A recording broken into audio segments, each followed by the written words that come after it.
Hola, buenos días. Hoy, el martes 21 de septiembre del año 2021, estamos reunidos en esta sesión virtual para realizar la defensa de tesis de Camila Parodi. En primer lugar, entonces, le vamos a dar la palabra a ella para que haga su presentación. Bueno, buenos días a todas y a todos.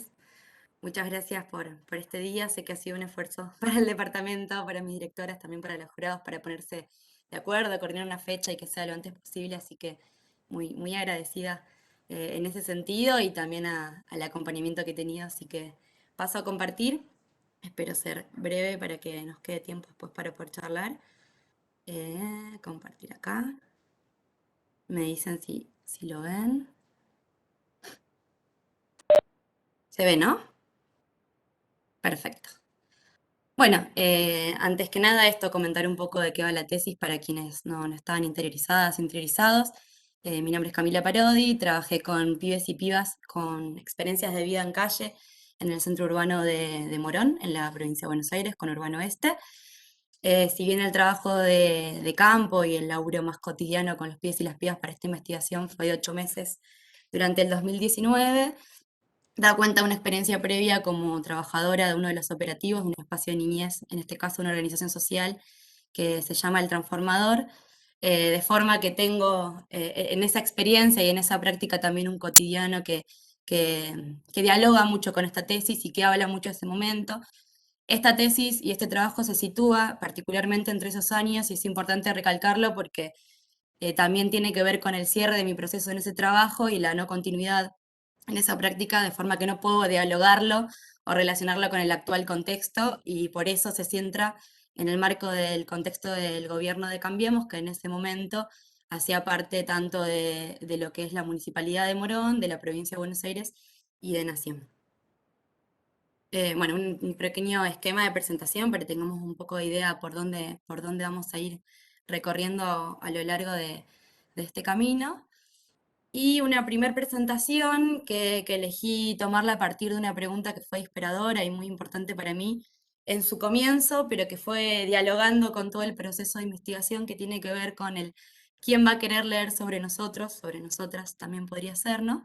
Que la realizó uno de los pibes con los que más diálogo tuve, más intercambio, tanto en mi práctica previa como también a lo largo de este trabajo de investigación y que se relaciona directamente con la mirada que yo fui cambiando y entendiendo que quería aportar, si bien yo tenía una sospecha muy concreta en torno a que las políticas de niñez y los dispositivos no tenían la perspectiva, las propuestas, las miradas de los pibes y las pibas, mismo yo tenía que modificar algunas cuestiones, ¿no? Yo estaba esperando poner en diálogo al mundo adulto con el mundo de los niños y las niñas, entender qué decían los dispositivos y qué era lo que miraban los niños, y bueno, a través del proceso de construcción del proyecto de tesis, a través del diálogo con mis directoras, con mi equipo de investigación que también siempre colabora en ese sentido, pude entender que lo que yo tenía como interlocutores y los interlocutores válidos de mi investigación eran pibes y pibas. Por eso este trabajo de campo fue realizado únicamente con ellos y ellas, con quienes tenía un vínculo previo, con quienes tenía relaciones de confianza y diálogo previo, y por ende también por como entendía una responsabilidad y un compromiso de llevar a cabo este trabajo, de visibilizar sus miradas y ponerlas en juego con este cotidiano. Esto se relaciona también con el deterioro y el contexto concreto que yo he vivenciado como trabajadora de la niñez y también como investigadora en cuanto a los dispositivos y a la situación en que la niñez en ese contexto se encontraba, en el acompañamiento y en ese deterioro. Y también una sensación en el marco de este proceso más subjetivo de cierre de mi proceso, como de frustración o de entender por qué estas familias con las que yo había trabajado tanto tiempo continuaban en la calle, porque claramente tenía una concepción que a lo largo de mi trabajo de campo, por suerte, fui modificando, pero había algo más en la calle, había algo más en ese espacio que convocaba al encuentro, que convocaba a la permanencia, que convocaba al habitar, que los dispositivos, en este caso yo como trabajadora en situación subjetiva personal, pero también en clave más colectiva y política, no estábamos pudiendo ver. Así que esa fue un poco la motivación de este trabajo. Y el quién va a querer leer sobre nosotros fue lo que hiló también y lo que me encaminó hacia dónde quería comunicar y entender la realidad de estos pibes y estas pibas, desde dónde la podía comunicar yo, desde dónde podía generarles también un aporte, ¿no? Así que fue el comienzo y también fue el cierre, desde donde pensé la presentación, que fue lo último que hice, para tenerlo como un esqueleto y como una ruta para no olvidar, ¿no? Como les comentaba, fui trabajadora de niñez en uno de los dispositivos, en un centro comunitario, un espacio de niñez que realizaba callejeadas. Trabajé más de 6 años y realicé un trabajo de campo de 8 meses con los mismos pibes y pibas con quienes ya tenía una práctica cotidiana y una relación de confianza, como decía previamente.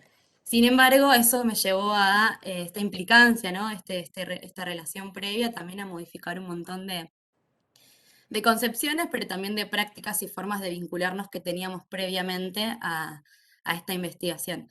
Ese es en ese sentido que marco la importancia de haber construido nuevas formas de vincularnos.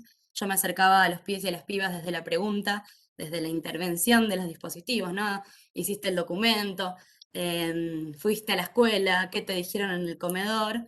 Y ahora mi rol y poder comunicarlo y también que pueda ser escuchado y yo también generar esa, más desde la escucha que desde la pregunta, era ir a preguntar todas esas cuestiones que habían quedado por fuera, ¿no? De ese diálogo, de ese cotidiano que teníamos, que era muy rico, pero que no dejaba de ser en el marco de un proceso de acompañamiento concreto con un objetivo, ¿no?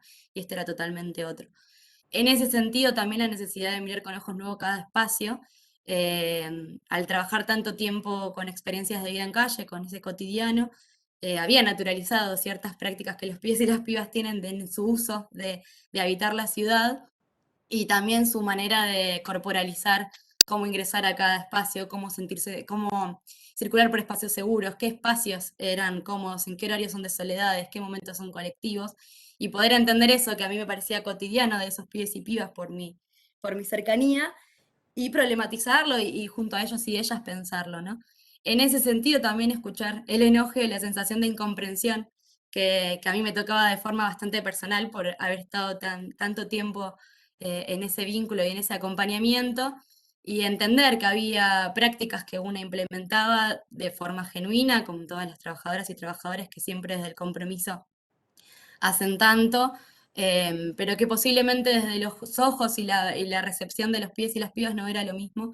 Y era importante empezar a problematizar y ver, por un lado, qué me pasaba a mí como investigadora, pero también cómo ese enojo podía modificarse también en una nueva visión, en una nueva propuesta desde su perspectiva.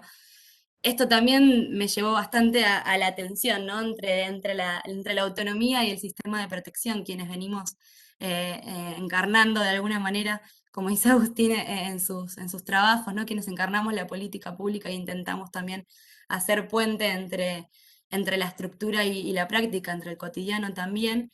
Em, Tenemos a veces unas miradas y unas concepciones totalizadoras de lo que es la niñez, de lo que son los derechos y entenderlos situados, entenderlos en un contexto de diversidad, de singularidad y también de desigualdad, permite poder entender ciertas acciones en marcos más de resistencia, de respuesta y no tanto en una clave revictimizadora como se suele incorporar desde los dispositivos, como decía recién, con toda la buena intención, pero obstaculizando quizás esas perspectivas, ¿no? Y finalmente la reconciliación con la práctica, la incorporación de las emociones y lo que por mucho tiempo a mí me había atravesado ese trabajo y que quizás en ese cotidiano y en esa vorágine no lo había incorporado. Y bueno, y gracias a mis directoras volver a pensar las narrativas, volver a pensar el texto desde las emociones, tanto mías como de las personas con las que estuve trabajando y poder incorporarlas en el relato y hacerlas parte y jugar como es en todas las dimensiones que estaba involucrando. Bueno, como decíamos previamente, la investigación se sitúa en el municipio de Morón, particularmente en su centro urbano. Por su historia, Morón, como vemos acá en la parte del polígono azul, tiene una historia, una trayectoria muy importante industrial, de fábricas, de relaciones entre sus fábricas y por ende la conectividad de la ciudad y la construcción de un centro urbano. Como vemos ahí, hay autopistas, hay avenidas, hay estaciones de trenes, o sea, es un lugar de mucha circulación. y a su vez tiene la particularidad de haber tenido un mismo proyecto político por bastantes años, por 16 años, que corresponde a la gestión de Martín Sabatella y Lucas Gui, que implementaron una serie de políticas sociales que se asentaron en la comunidad y que relacionaron esta participación del espacio urbano como espacio donde había recursos eh, para abastecerse, como así también políticas de inclusión, ¿no? Encontramos la Casa de la Juventud, encontramos el programa Por Menos Calle desde el año 2000, que interviene y acompaña procesos de pibes y pibas en su revinculación con sus familias. La propuesta de acción social, disputando un poco la idea del desarrollo social, sino más como una propuesta de acción y de involucramiento de todas las partes. Em, y particularmente ahí vemos ese polígono violeta en lo que es el centro urbano. Pasa algo particular, por eso el nombre Morón Morón, que los propios pibes y pibas le dicen, que corresponde al sistema de descentralización que el propio municipio de Morón ha implementado en términos de la gestión comunal que tienen los distintos espacios más de clave de intervención local, ¿no? Entonces encontramos intervenciones de los servicios locales que corresponden al municipio de manera situada. Lo podemos encontrar en la Villa Gardel, lo podemos encontrar en Morón Sur, lo podemos encontrar en Castelar. En ese sentido, esos espacios se llaman Morón Castelar, Morón, Aedo, Morón, bueno, ¿no? Lo entendemos, ¿no? Palomar. Particularmente los pibes y las pibas dicen que están en Morón Morón y es una identidad que se construye y una pertenencia que se construye porque es el centro y porque no está esa política descentralizada, sino que directamente ahí está la de Secretaría de Niñez, en donde funcionaba este programa Menos Calle y donde los pibes y las pibas participaban cotidianamente de ese espacio. Durante la gestión de Cambiemos, este proyecto político se modificó bastante, como vemos a lo largo de la tesis, y particularmente ese Morón Morón y ese arraigo y esa pertenencia fue descargado de esas políticas y se fue em, singularizando en los procesos de los pibes y las pibas y en sus experiencias tanto colectivas como subjetivas, pero no tanto de intervención, ya que ese espacio no funcionaba más como alojamiento o espacio para habitar de los pibes y las pibas, que sí lo había hecho previamente, ¿no? Que se había ocupado ese lugar. La necesidad de seguir sintiéndose morón morón a pesar de que existiera o no una dirección de niñez, tuvo que ver con eso y tuvo que ver también con la necesidad de construir nuevos vínculos, nuevos afectos, nuevas relaciones. En ese sentido es que nosotros y nosotras caminamos bastante la calle, fue un poco el método que continué. Mi práctica inicial había sido acompañar en lo que llamaba el dispositivo como callejeadas, que es la intervención directa y el diálogo en la calle. Y la propuesta de este trabajo fue el ejercicio de mirar la calle como espacio habitable, ¿no? De caminarlo, de preguntar eso, qué rutas, qué caminos, dónde me siento seguro, dónde me siento insegura, dónde me gusta estar con mis amigos, dónde me gusta estar solo. Y desde ahí también es que fui generando este mapa y estas miradas colectivas que todas y todos tenemos y que con ellos también lo hicimos a lo largo de la tesis, que se verá todo este mapa con todas las intervenciones y las explicaciones que tiene. Aquí algunas fotitos solamente para ilustrar y para interiorizarnos un poco más en ese cotidiano. En la primera podemos ver una de las fotos de las callejeadas del transformador, del espacio de niñez. Justamente los pibes y las pibas colocando carteles y convocando un congreso de pibes y pibas que hacía una organización que se llama Niñez y Territorio, y de alguna manera lo que nos invita a pensar es el rol de los pibes como protagonistas de esa propuesta, visibilizando y también como un lugar central frente a otros pibes y pibas, ¿no? Siendo los pibes de la calle los que convocan a los pibes y las pibas en general, ¿no? Y esa importancia. En la segunda foto, que fue solicitada por ellos mismos, es un día de mucho frío. La madre de uno de los pibes está tapada con la frazada hasta la nariz y un oso panda que la acompaña. Y un poco de esa foto fue el pedido de, bueno, sacanos una foto ahora, mirá cómo estamos hoy, y que quede de alguna manera documentada, porque había esa intención y ese rol puesto en mí sobre, bueno, vos qué vas a comunicar, comunica la posta, ¿no? Y un poco el querer acompañar con esta foto tiene que ver con eso y con esa intención que de ella salió. Y en la tercera vemos el operativo Frío. Inicialmente este operativo surgió también en el marco del proceso del proyecto del sabatelismo. Era una casa a la que las personas en situación de calle se acercaban para dormir, para comer, gracias al diálogo con las organizaciones sociales en ese momento. se había logrado a través del Consejo Local de Niñez que los niños y niñas tengan un cuarto aparte, que estén separados por sexo, y algunas intervenciones interesantes para la población en ese contexto. Esta foto es del operativo frío implementado por el gobierno de Cambiemos. El dispositivo pasó a ser una carpa que funcionaba únicamente cuando hacía menos de 12 grados y te entregaba comida y algunos días entregaba ropa, alimentos.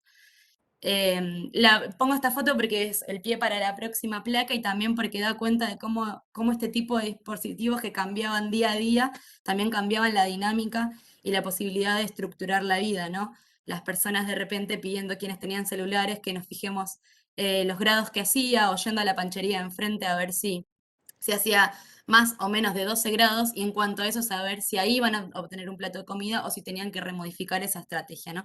Rebuscársela como vemos en la tesis que utilizan para mencionarlo.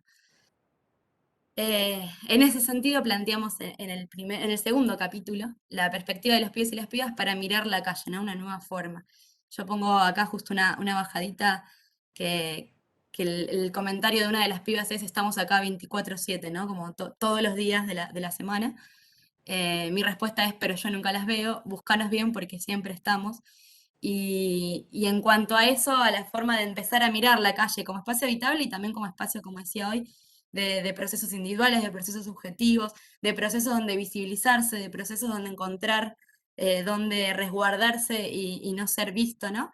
Eh, entonces ahí planteamos la necesidad de entender la calle como espacio habitable y también la calle y el espacio social en torno a las relaciones y a los usos que se hacen, ¿no? Desde ahí entender la calle y desde ahí también visibilizarla. Por eso la necesidad de hablar que habitar no es transitar, que es lo que en general sucede en los centros urbanos. Las personas van por un tiempo específico, circulan, transitan, y los pibes, como dicen, y las pibas, paran en la calle, ¿no? Mientras la gente transita, ellos paran, ellas paran. Y es como una manera de habitar y denunciar ese cotidiano, ¿no? Como acá dice la calle como soporte de esas relaciones también. ¿Y por qué en la calle urbana llama la atención y por qué no en los barrios populares, ¿no? Entonces, en este trabajo me centro bastante en la importancia de ver ese diálogo entre el barrio y la calle. Muchas investigaciones han trabajado en torno a por qué los pibes y las pibas salen del barrio, salen de su casa. A mí me interesaba más el por qué la permanencia, por qué el habitar, pero también qué diálogo hay entre esos barrios y qué significan hoy esos barrios y qué significaban en ese momento esos barrios. Los pibes y las pibas lo tomaban como un privilegio, esa es una palabra mía, pero así era la sensación de en la calle puedo conseguir recursos, tengo a mis amigos, consigo satisfacer ciertos placeres que en el marco del barrio no son posibles, que en el barrio se limitan, y por eso retomo el concepto utilizado por Morlachetti de Chicos del Pueblo, y también a continuación fue retomado por el movimiento Niñez y Territorio, de entender a los barrios como cárceles a cielo abierto, ¿no? Donde la disciplina y las prácticas de control no son solamente punitivas hacia la niñez pobre, sino también el encierro en sus propios barrios, ¿no? El no tener una SUBE, el no poder elegir qué comer, el no poder circular, el no poder conseguir trabajo, es también un condicionamiento y en los términos de ellos y ellas estaba puesto en esa clave, ¿no? Si vuelvo al barrio, no sé cuándo vuelvo a salir, si vuelvo es para llevarle dinero a mi familia. Yo también estaba en la calle cuando estaba en el barrio y a nadie le molestaba, ¿no? Como en algunas de esas afirmaciones lo podemos ver. Y por eso yo me pregunto a lo largo de la tesis si son infancias vulneradas, ¿no? Vulneradas en esos términos que lo planteaban los dispositivos, o si eran pibes y pibas resolviendo en este contexto de desposición y desigualdad, ¿no? Si es una estrategia de resistencia y supervivencia en este contexto donde el placer también se reduce, donde las posibilidades son menos, o si solamente lo podemos entender desde esa línea más revictimizante, ¿no? Yo creo que esta tesis colabora a repensar esa mirada y en vez de donde vemos miseria, ver también placer, como vamos a ver en el último capítulo. Tenemos un segundo capítulo que nos centramos bastante en el trabajo de los dispositivos, que los dividimos en torno a los dispositivos que hacen acompañamiento desde la política pública, de las organizaciones sociales y políticas, como así también desde las iglesias y comedores, ¿no? Y en este sentido, los pibes y las pibas lo pusieron en sus palabras y fue muy claro que durante los meses que estuve trabajando con ellos, pero también a lo largo de la práctica previa, la sensación era de intervención, quizás puesta por los propios operadores, operadoras de los nuevos programas, quizás de los mismos pibes y pibas, pero sí había en la sensación del gobierno de Cambiemos un cambio de dispositivos en lo que corresponde al nivel estatal, y la sensación de ese abandono, ¿no? Acá hay unas frases, por ejemplo, no quieren ver lo que vemos, antes era distinto, nos acompañaban de verdad, te chamullan, da igual. Y la sensación de que ahora el operador, por más buena voluntad y empatía, se acerca, pregunta cómo está y sigue caminando, y no me habilita a que ingrese al espacio de niñez, y me dice que vaya a otro lugar, me dice que mi domicilio no corresponde a ese centro urbano, que yo no soy de Morón Morón, ¿no? Entonces, en esa atención, la intervención pasa a ser vista de una manera negativa frente al acompañamiento, que era una práctica implementada sobre todo por las y los trabajadores de estos programas, pero que también hacían parte de una estructura más amplia y que lo vemos en prácticas concretas, ¿no? Me llevaban a mi casa, me daban la sube cuando no tenía, me abrían la puerta cuando llovía, por ejemplo. En ese sentido, los pibes y las pibas generan una dinámica que es colectiva y que también es de cada uno y cada una, que es una estrategia de rebúsqueda, de renegociación, de modificación de estos dispositivos, ¿no? Como procedimientos minúsculos, en términos de Desertó, que pueden modificar y de alguna manera permear y quebrar estas estructuras para su beneficio y para el beneficio colectivo, ¿no? Y un poco lo que hablábamos previamente en términos de la restitución de estos derechos, cuál es la tensión entre esta teoría y la práctica, entre el diálogo de que lo que le pasa a las y los trabajadores y las intenciones, como hablábamos recientemente, genuinas de intervenir y las pocas posibilidades que tienen en el marco estructural. Una de esas tiene que ver con la construcción y la propuesta del proyecto de vida, que lo abordamos en este capítulo y lo abordamos particularmente con uno de los pibes, que como lo digo en ese texto, es el pibe que había hecho todo para modificar su situación, como se lo habían presentado, ¿no? Si iba a la escuela y la terminaba, si se vestía distinto, o sea, si modificaba toda su trayectoria, toda su identidad, todo lo que su familia por mucho tiempo había acompañado y siendo parte de eso, si él lo modificaba posiblemente iba a tener una mejor vida, ¿no? Em, este pibe, como lo dice en la tesis y como me lo decía en las entrevistas, lo hizo todo y así todo no tuvo esas posibilidades, ¿no? Fue despedido de su trabajo, volvió a ser trapito.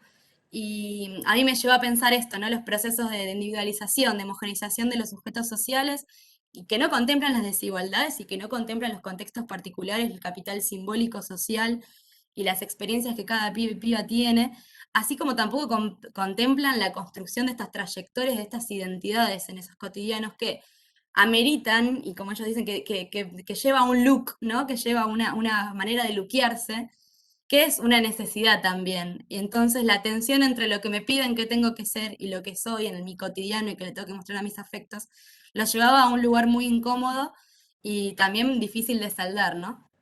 Es en ese sentido que en el último capítulo proponemos repensar la calle desde el placer. Esto lo trabajamos en torno a uno de los textos que me encontré de un educador que trabajó en Estados Unidos mucho tiempo con pibes y pibas en situación de calle, Kurshaw. Lo que él plantea justamente es esto: en la calle no solo hay miseria, en la calle hay placer, hay diversión, hay afectos, ¿no? Y nos posibilita satisfacer aquellos deseos históricamente anulados, como decimos acá, en nuestros espacios de origen. Y también nos posibilita pensar qué es el placer, cómo es y cómo tiene que ser, si es solo de una mirada o puede ser más amplio, más diverso. Y en el contexto de desposesión y de desigualdad, también cómo se va limitando, ¿no? Ese placer y a dónde lo vamos buscando para satisfacernos. Como decíamos antes, también la sensación de privilegio, ¿no? Frente a la situación de la barriada que permite la calle, el placer frente a lo que vemos en los barrios, no es el placer en términos abstractos, no hay intención en esta tesis, en este trabajo de romantizar la calle y de entenderla como un espacio para la vida, pero tampoco entendemos que las barriadas populares lo sean, por eso las ponemos en diálogo. Hablar de los placeres y las emociones, ¿no? Mirar los sujetos como activos, hablar de las emociones, entenderlos desde el placer, nos posibilita también, como decíamos a lo largo de este recorrido, pensar y cambiar nuestra mirada revictimizante para entender a las personas eligiendo, decidiendo. Y esto se relaciona mucho con las propuestas que entendían limitantes de los dispositivos, ¿no? El fijar horarios, el determinar las comidas, determinar las ropas. La anulación de la elección, cuando uno salió en busca de la elección, es una contradicción para los pibes y las pibas, ¿no? O sea, me encuentro con que me están proponiendo lo mismo que en mi casa, me tengo que vestir de esta manera, tengo que comer esto porque es lo que hay. En la calle justamente lo que los pibes y las pibas valoran es la posibilidad de elegir, de ponerse la ropa, como decimos acá, de luquearse, de consumir, de acceder a dinero, porque todo eso está y es posible, y posiblemente también sea una reconfiguración de la niñez en calle y de lo que entendíamos de la niñez y la juventud en calle, quizás en otros trabajos y experiencias previas, ¿no? Hoy los pibes y las pibas no andan con harapos, no andan tirados en el piso, capaz que por eso también es que no les vemos como en esto de los 24/7, ¿no? Capaz que no está tan visible porque recurren a otras estrategias y otras posibilidades y también son partes de este mundo y de estas relaciones de consumo que en este contexto les lleva a luquearse, a pensar la estética, a pensar dónde guardan sus cosas para que sean conservadas. Y finalmente, algo bastante importante que traen y que es para ellos la relación directa por la que están, por la que habitan la calle, es la importancia de las amistades, ¿no? No estoy en la calle, estoy con mis amigos. Fue de las afirmaciones que más he escuchado a lo largo de relatar y de dialogar con ellos y ellas, ¿no? La importancia de la construcción de redes afectivas y que no es casual que se den en un contexto de políticas de individualización, como veíamos lo del proyecto de vida, de precarización, de vulneración de esta idea de los derechos y la salida de alguna manera colectiva, comunitaria, de tender lazos y a partir de ahí poder generar nuevas experiencias y nuevas salidas colectivas. Bueno, y finalmente, ¿cómo sigue esto? ¿Cómo me imagino continuar con este trabajo? Me parece importante destacar a la etnografía como testigo para pensar las políticas públicas y sus programas desde los propios usuarios y usuarias, cómo incorporar estas voces, ¿no? Parece muy importante y justo en estos días estaba releyendo muchos de los diálogos que tuve con Silvana Campanini, ¿no? Como me parece importante también destacarla en la importancia de pensarnos y en la política pública también a las y los antropólogos, y la investigación como ese diálogo, ¿no? Trazando esos puentes necesarios, como dice acá, entre las trabajadoras y trabajadores de los programas y las y los investigadores, ¿no? Por eso la importancia y mi intención de participar en la construcción de programas de política pública y de acompañamiento en ese sentido, y la posibilidad de la publicación de este material, ¿no? También para poder difundirlo y trabajarlo en espacios colectivos. Bueno, creo que corrí un montonazo, pero ahí estamos. Muchísimas gracias y dejo de compartir. Bueno, finalizada la presentación de Camila, entonces le damos la palabra a los integrantes del jurado.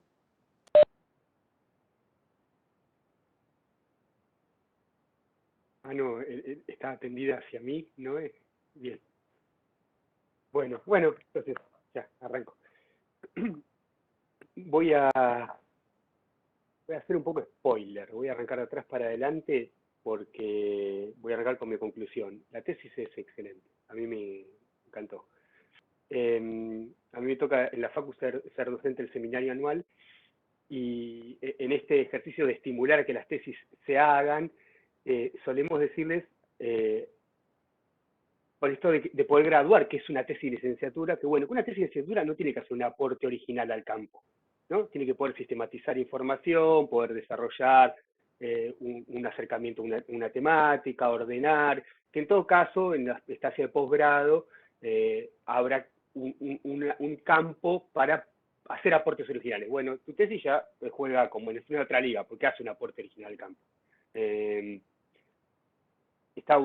una gran tesis y en la medida que la agarré como una tesis para evaluar como jurado y terminé leyendo un texto de un colega con el cual pensar cosas y entonces empecé con marcas con un tono más como didáctico y terminé escribiéndome cosas de un diálogo con un texto de un par, digamos, ¿no? Porque además de ser un aporte original, está súper bien escrita, es un estilo a mí que me encanta, que es un estilo sencillo, directo, muy bien escrito, los recursos bibliográficos son exhaustivos, son pertinentes.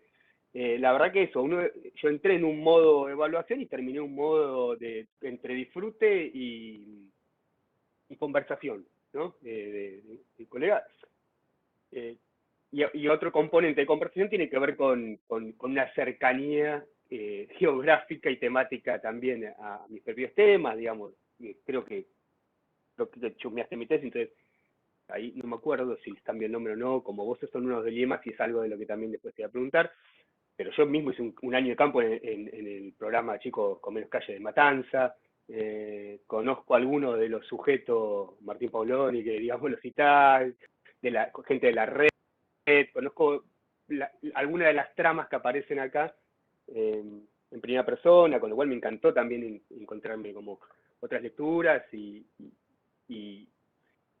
bueno, en particular ese programa, El Chico Buenos Calle, que es como un programa de origen muy particular, regional, que abarcaba ciertos municipios, entonces por verlo desde otra de los municipios que conformaban el programa, bueno, nada, súper interesante, así que arranco con eso, con ese spoiler y no va a haber mucho misterio porque la verdad que mi conclusión es esa.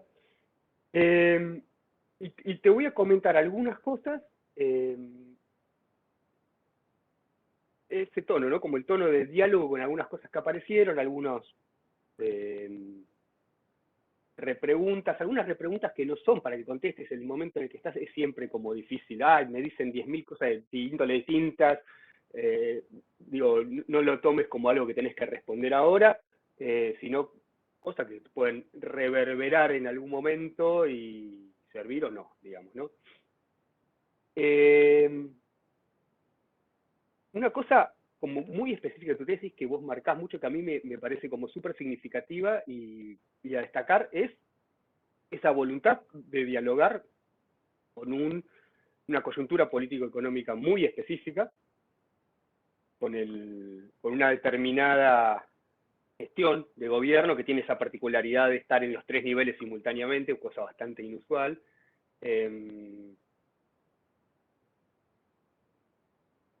Y ese desafío de pensar el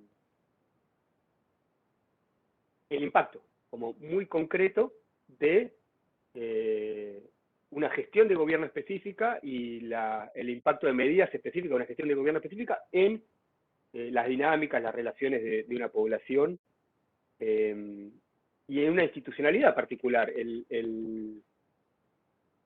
El desarme de un dispositivo, una serie de dispositivos con mucha tradición, eso me parece como súper fuerte y en distintos niveles, ¿no? No solo qué pasó con el desarme del Menos Calle y el circo que se inventó en su lugar, sino en esa relación que a vos te preocupaba con las barriadas, también como los contextos socioeconómicos más amplios se profundizan.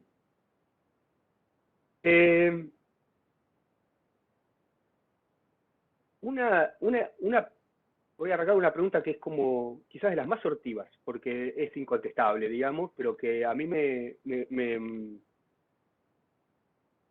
quedó picando, y es más en esa clave, ¿no? Como una pregunta que quizás incontestable siempre, o nunca contestable que sí, pero que nos puede quedar como para pensar en el futuro y charlar, ¿no? Conversar en el futuro, que es si efectivamente los pibes encuentran, y creo que es así, todos esos recursos en la calle, no cualquier calle, en la calle del centro de Morón, que no encuentran en las jaulas a cielo abierto que son sus barriadas. ¿Por qué hay tan pocos? ¿No? Es esa la pregunta. Porque en relación, o sea, hay muchos en relación a lo que tolera o lo que le gusta a un centro urbano de supermedio, pero hay ínfima cantidad de pibes en relación a lo que están pasando la mano en las barriadas. Entonces, y insisto, no es una pregunta contestable o fácilmente contestable, pero hay algo en eso que me aparece todo el tiempo, digamos. Si efectivamente, y los pibes no son tontos, o sea, saben claramente que esos recursos están ahí, con sus pros y sus contras y sus dificultades, si no, pero efectivamente el número que llega al centro de Morón es ínfimo en relación a todos los pibes que están en situación. Entonces, ¿qué cosas juegan ahí? Para que algunos lleguen a otro. Y sé que también explícitamente no es una pregunta, es una pregunta que vos no quisiste meterte, cómo llegan los pibes, ¿no? Sino cómo siguen. Pero Bueno, estaba ahí, es una pregunta que me apareció fuerte.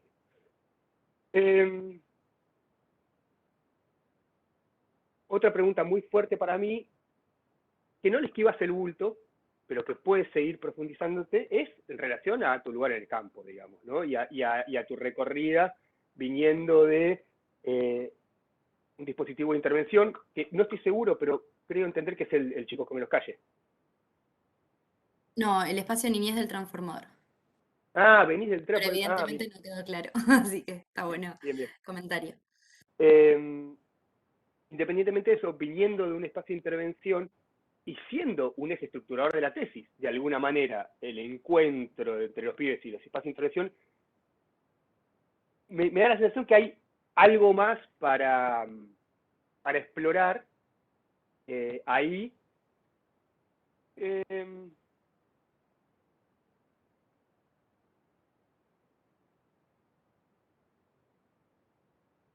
un poco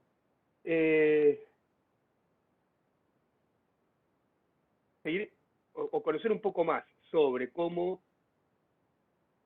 vos misma trabajaste, que lo dijiste quizás un poco más acá que en el texto escrito, cómo vos misma trabajaste ese ejercicio sobre tus propios supuestos, sobre una mirada que traías y que debiste tensionar, y que al mismo tiempo capitalizar tu experiencia previa, porque no se trata de reinventarse o una tabula rasa, por supuesto, pero sí de ese mirar de otro lugar, qué debiste cambiar y qué cosas con eso que dice Rockwell, ¿no? Que si la antropología es buena, no se transforma el mundo, pero por lo menos transforma al investigador.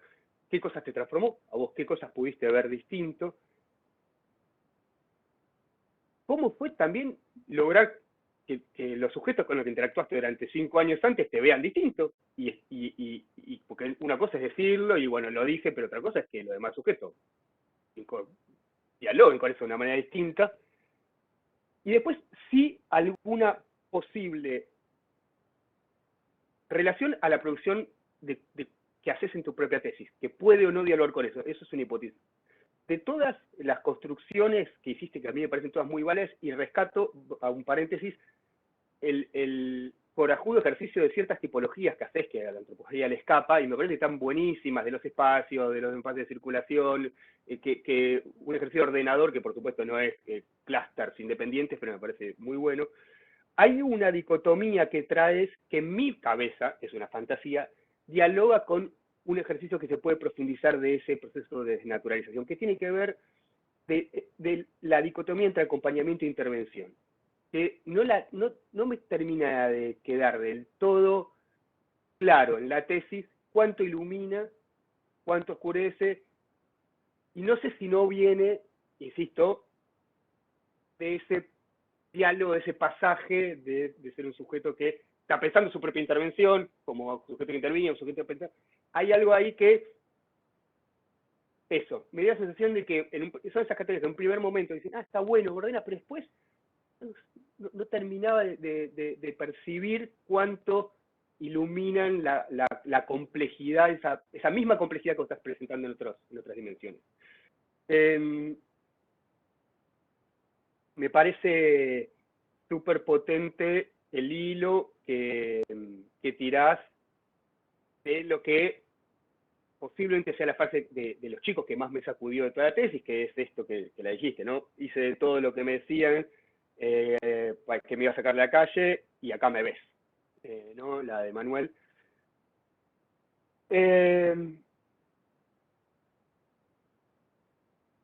Todo lo que tirás de la piola de ahí me parece como súper potente y está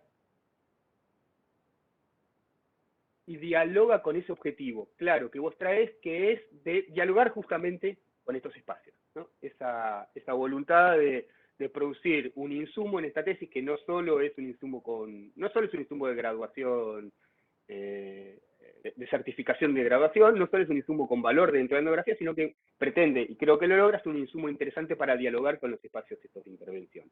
Y todo ese hilo que tirás ahí del proyecto de vida como horizonte de intervención y los dilemas que eso conlleva, si bien obviamente en la tradición de producción de conocimiento en estos temas no es nuevo, es algo que ya se ha tratado, está muy bien articulado, muy bien logrado y muy bien planteado los dilemas específicos que genera en ese encuentro de horizontes entre un espacio que además, como los que más o menos conocemos sabemos, justamente como lo del Trafo, que no es un espacio señero, con una tradición enorme, con recorrido, con una interacción muy lograda, y así todo aparecen estas tensiones que vos tan claramente encontrás, y usaste esta cuña del proyecto de vida como una de las maneras de entrar a eso, que por supuesto excede, ¿no? Y que tiene que ver con esto de, bueno, y que también me hizo acordar un poco al trabajo de Javi García en algún momento, de este esfuerzo por hacer participar a sujetos que los intereses que tienen a veces no son de comprar la totalidad del paquete, sino una parte de ese paquete. Y me parece genial el ejercicio también que tienen, y en ese sí tiene una profunda desnaturalización, de encontrar en las iglesias, el imaginario más estructurado de todos los actores que uno se involucra, el espacio más flexible y permeable y poroso para que los pibes puedan apropiarse según sus propias necesidades e intereses.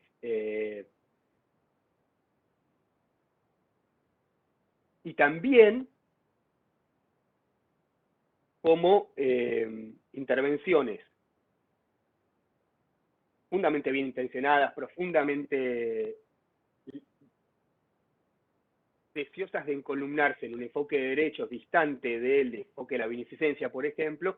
No lo explico en estas palabras, pero yo lo interpreto, me anoté al costado esta idea de cómo la intervención de algunos de estos actores, como el Trafo y otros, en algún punto vuelve a poner sobre la mesa la idea de pobres merecedores y pobres no merecedores, ¿no?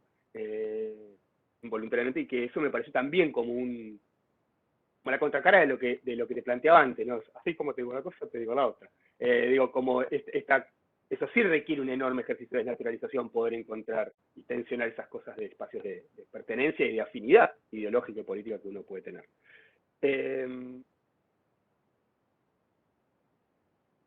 Me parece muy logrado todo el estado del arte, el marco teórico. Realmente no solo recorres una bibliografía con un nivel de profundidad enorme, sino de una manera muy pertinente. La verdad que encontré pocas cosas para decirte en relación a eso. Te digo dos cositas que podrían eventualmente servir porque te interesan. Son realmente menores. Cuando planteas la cuestión de, bueno, la tensión entre el enfoque de derechos y la representación y la voz de los pibes, hay como una linita ahí de textos que te pueden ayudar a pensar un poco estructuralmente esa tensión. Yo pensaba en el propio Bustelo y la idea de la representación sin mandato.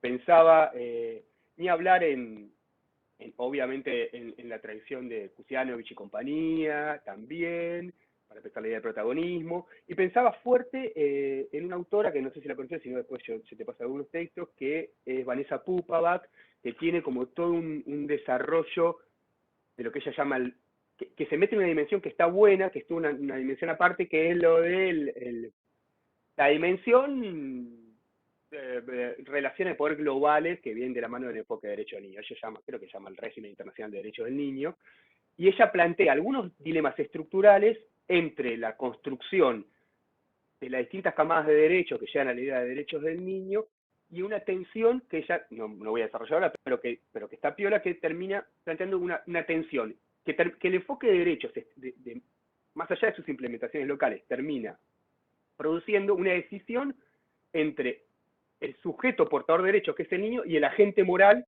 capaz de disputar la concreción de esos derechos. Y esa tensión se traduce en lo que usted lo llama esta representación sin mandato. Es como tuvo una bibliografía interesante para hacer dialogar esta búsqueda de protagonismo y el enfoque de derechos y algunas tensiones que vienen de la mano, particularmente porque el enfoque de derechos propone justamente el empoderamiento, la construcción de ciudadanía y etcétera en los pibes.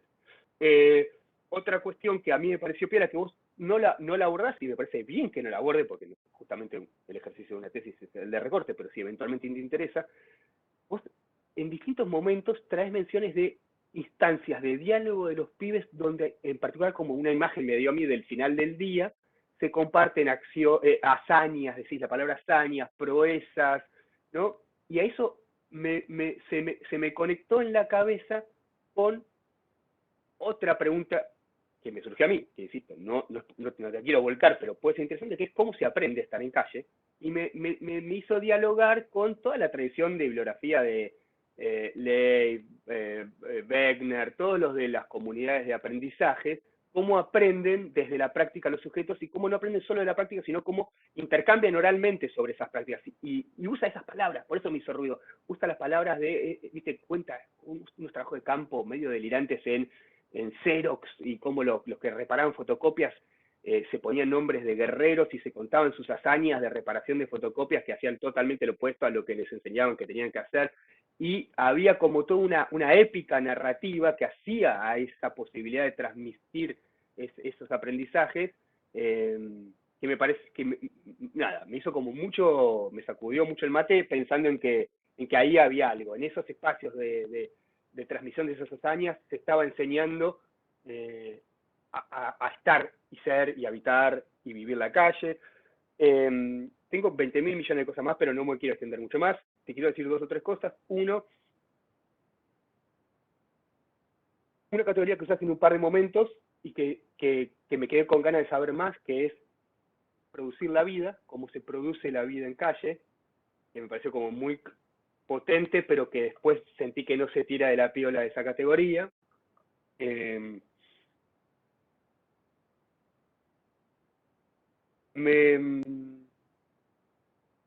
Me generó también mucha intriga de un universo que queda por fuera del recorte, que aparece nombrado, pero no aparece en las interacciones, que son todo ese universo de interacciones de los pibes que no son los dispositivos, pero que son claves en la supervivencia en calle. ¿Qué pasa dentro de ese ciber? ¿Cómo es la vida en ese ciber? ¿Cómo es la relación con esas familias que aparecen como muy telón de fondo? Y está, insisto, está bien que aparezcan acá, pero me dio como unas ganas de conocer a esos sujetos, a los que le hacen la vida más fácil, a que se le hace más hostil.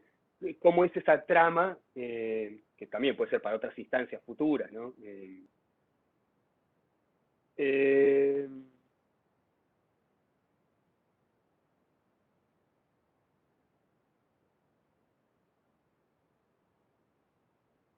yo voy a parar acá para no... Nada, o sea, cuando digo que tengo mucho para decir, no estoy exagerando, tengo mucho para decir.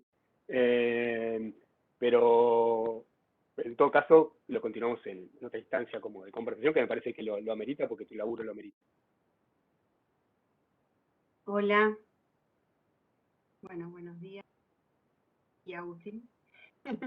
Y sí, bueno, igual que Agustín señalaba, la verdad que el trabajo es un trabajo muy bien logrado en todos los aspectos, ¿no? Un trabajo muy agradable de leer, muy amable de lectura, bien ordenado, bien sistematizado, con una forma de apropiación de la bibliografía, de las autoras, de los autores,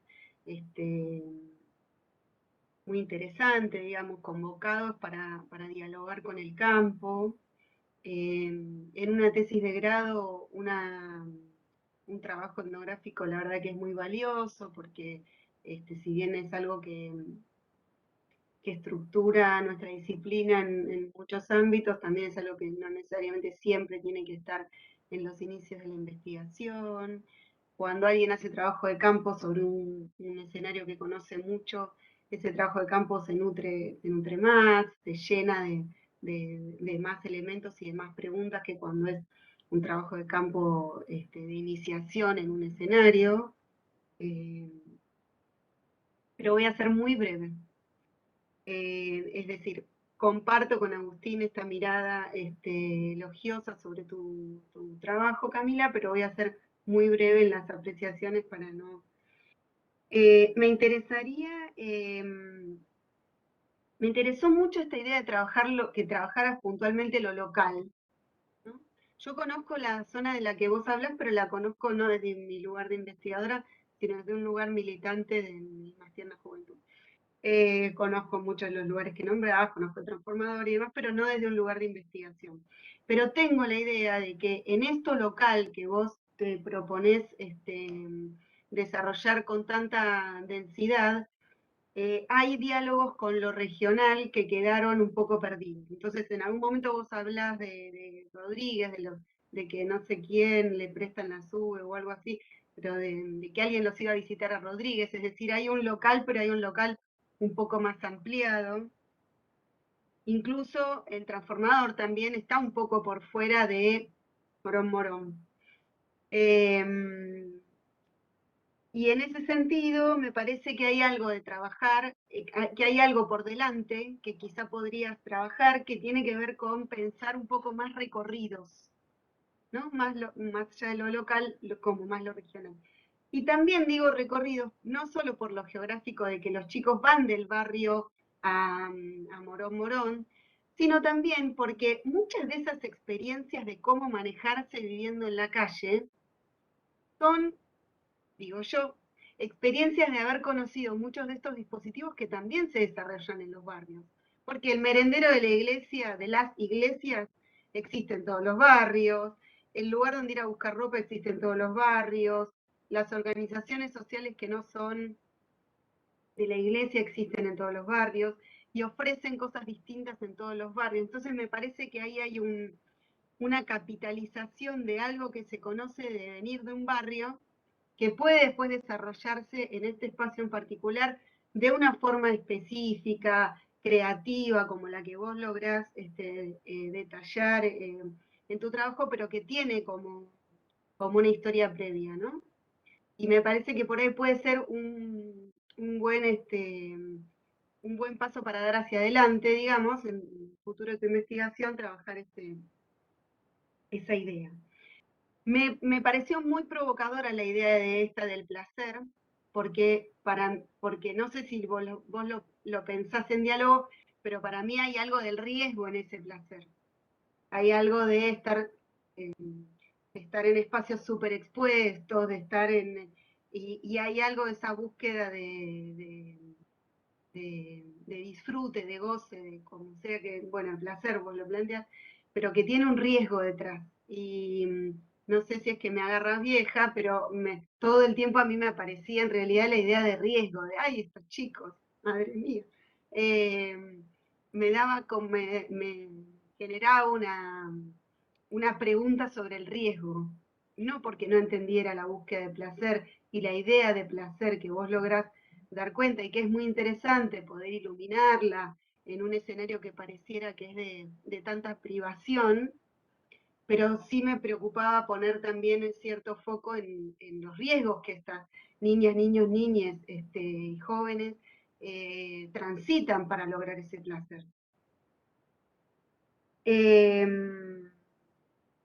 Bueno, me parece muy interesante esta idea de búsquedas de autonomía y de construir caminos propios. Y la otra pregunta que me queda, una es la de los recorridos estos, la de lo que trasciende esa localidad, y la otra es la del rol de los adultos, porque hay familias que los van a visitar. Hay habemos adultos que transitamos por todos esos espacios y nos vinculamos de distintas maneras con estas niñas, niños, niñas. Hay adultos que generan estos dispositivos, que construyen y sostienen estos dispositivos para esas infancias. Pero sobre todo hay familia ahí, hay una construcción de familia, hay gente que visita a sus hijos, a sus niños, a sus niñas en estos espacios y vuelve después a otro lugar, pero sabe que los puede encontrar ahí como... Me quedó ahí una pregunta en torno a qué pasa con esto. Y después te voy a hacer llegar a través de tus directoras, no sé si lo conocen, no sé si es tan relevante, ¿sí? Porque esta autora lo que analiza es las distintas formas en que estas infancias se pueden presentar frente a estos distintos dispositivos, frente a estos distintos actores, como hay roles estratégicos en cómo presentarse cuando el que te tensiona es alguien vinculado con la justicia, o la perspectiva que tiene el de la iglesia, seguro que es distinta a la que le pueden contar al del transformador, digamos, porque hay un marketing de cómo presentar esas infancias de manera diferente para que el interlocutor pueda entender matices. Y Y me parece que ahí puede haber también una cosa que puedes explorar hacia adelante, de cómo estos sujetos tienen habilidades diferentes para, este, para mostrar lo complejo del entramado de sus vidas, frente a actores diferentes que tensionan desde lugares diferentes.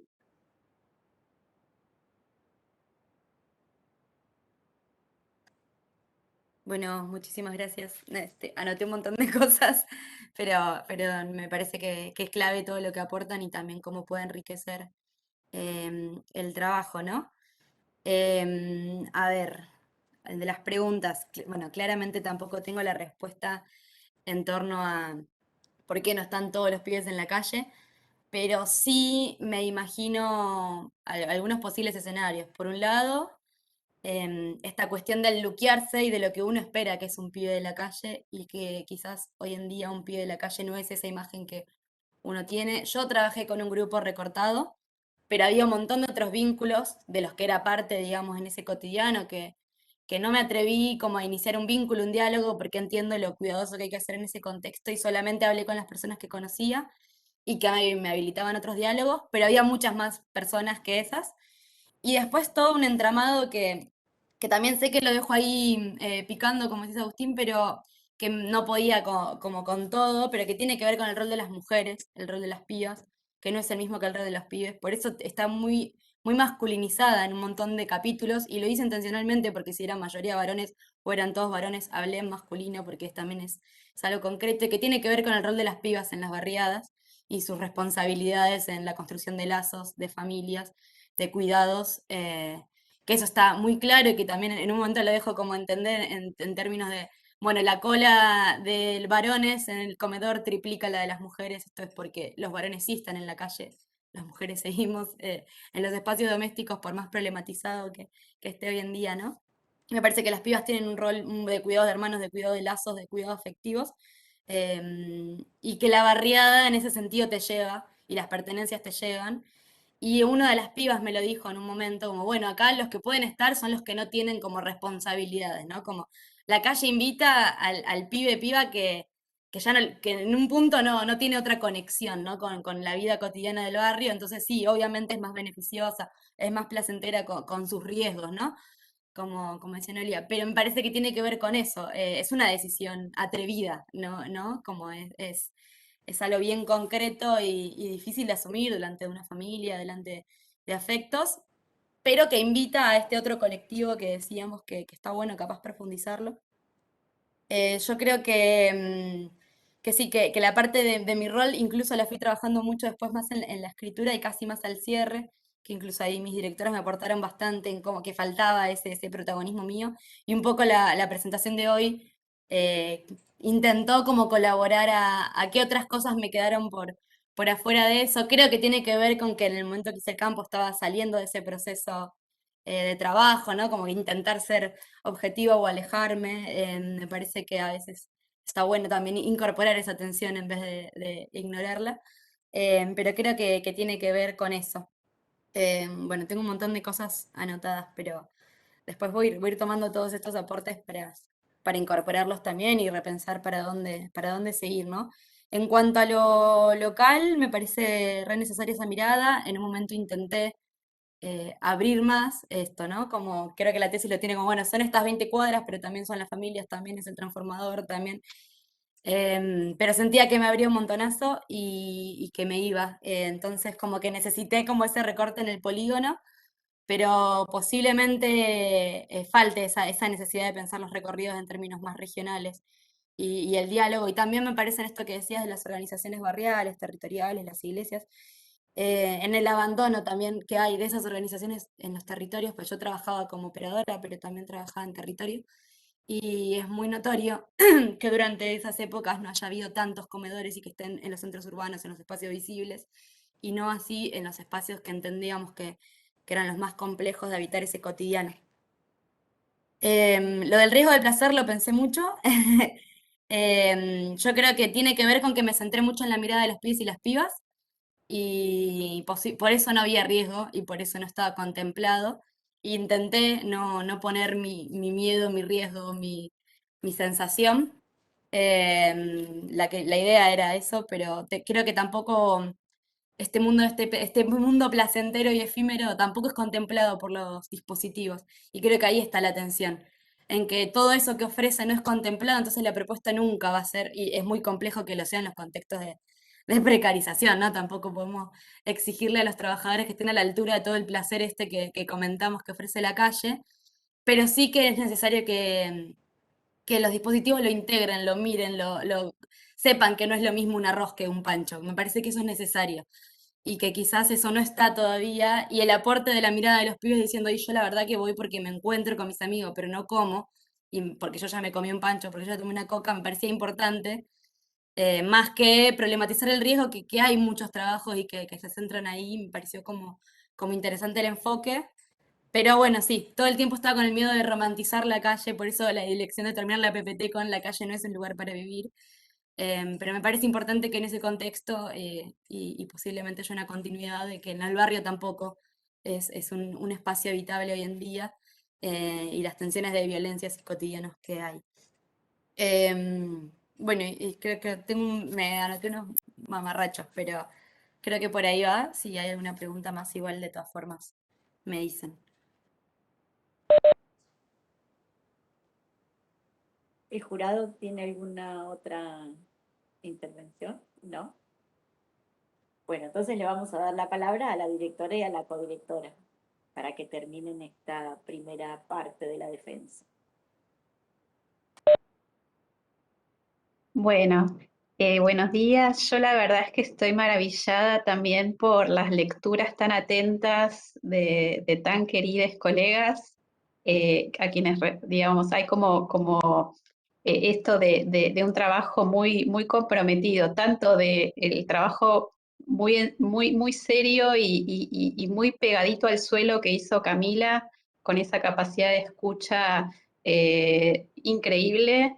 eh, y a la vez el jurado tan a la altura de ese trabajo, haciendo una lectura detallada, minuciosa, invitando a pensar más, invitando a profundizar. Me parece que es un lujo esta defensa. Quiero agradecerles muchísimo, por supuesto también al departamento, con todo el esfuerzo por resolver las cuestiones organizativas de este proceso. Y la verdad es que simplemente eso, celebrar que este trabajo haya llegado a este momento porque también lo sentí siempre desde que Camila empezó a entregar sus primeras páginas como un ejercicio súper valioso de documentar ese momento, documentar qué significaba en las vidas de estos pibes y pibas desde su propia perspectiva, el desarme de los programas, ¿no? Como eso que es un poco siguiendo la invitación de Rockwell, documentar lo no documentado, poner ahí, plasmar ahí y desde una mirada absolutamente cuidadosa de esas personas con las que trabajó y con un recorrido además por el trabajo de Camila, mucho trabajo territorial que hace que no caiga fácilmente en estereotipos, en sentencias o en, bueno, esto es así, todo resuelto, sino que nos va tensionando y me parece que lo que genera es eso, es algo muy rico y muy bueno, como los propios jurados decían, como, bueno, muy destacable para este nivel de tesis de licenciatura, ¿no?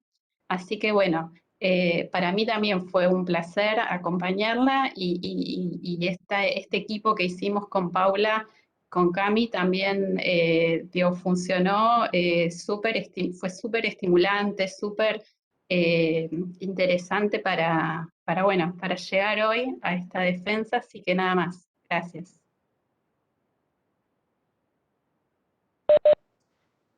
Bueno, por mi parte, cortísimo también, Remil, gracias. Eh, de todas las personas que están acá, aprendí un montón en mi propia trayectoria, así que un placer estar acá. Y solamente decir en voz alta, quizás algo que a Cami ya le dije 1000 veces, que es muy emocionante el modo en el que ella recompone las voces de les pibis, que claramente está vinculado con este juego respetuoso y a la vez muy riguroso entre la militancia, la investigación y ser una trabajadora del Estado, con una mirada puesta en todo eso, eh, que nos hace, que elabora un trabajo con una crítica profunda hacia la interseccionalidad de las opresiones que viven las pibis, sin romantizar ni la pobreza ni la violencia y a la vez con un montón de pistas para todos nosotros, pistas teóricas, epistemológicas, conceptuales y también prácticas de por dónde ir a resistirlas en un diálogo intergeneracional con ellas. Así que nada, me encantó estar acá, acompañar y espero que sigamos laburando, nada más. Bueno, entonces acá termina la primera parte de la defensa. Ahora vamos a cerrar este bloque. Le vamos a pedir a Camila que salga por un ratito de la reunión virtual para que el jurado pueda deliberar y elaborar el acta. En lo que lleve esa tarea, que serán 5, 10, 15 minutos, no lo sabemos, vamos a dejar de transmitir por YouTube, vamos a dejar de grabar y cuando eso esté terminado vamos a vamos a reiniciar la transmisión pública y la vamos a convocar a Camila para hacer la lectura del acta. Una vez finalizada la deliberación de los integrantes del jurado, la directora va a dar lectura al acta de la defensa de la tesis.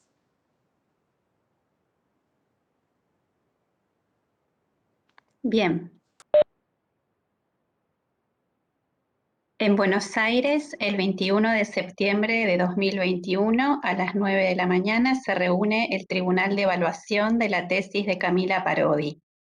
El trabajo de tesis presentado pone a los lectores en contacto con los resultados de una investigación etnográfica en la región oeste del conurbano bonaerense, centrada en las prácticas y discursos de un grupo de niñas y jóvenes que viven en las calles del centro de Morón, Buenos Aires. La tesista realiza un recorrido sólido por la bibliografía específica de la temática, así como también un análisis pormenorizado de las propuestas de diversos actores sociales que se involucran de diversos modos con estas niñas y jóvenes.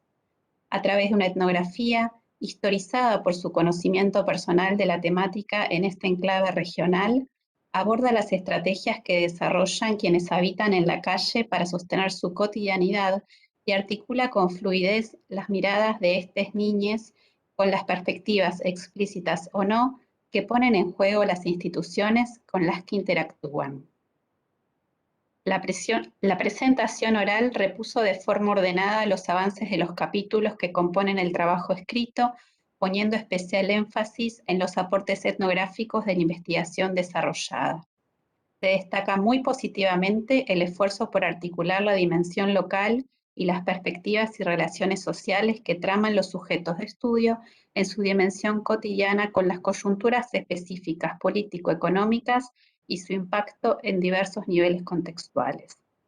Es destacable también el aporte que la tesis realiza al diálogo con las distintas instancias de acompañamiento e intervención social para la reflexión y revisión de sus prácticas.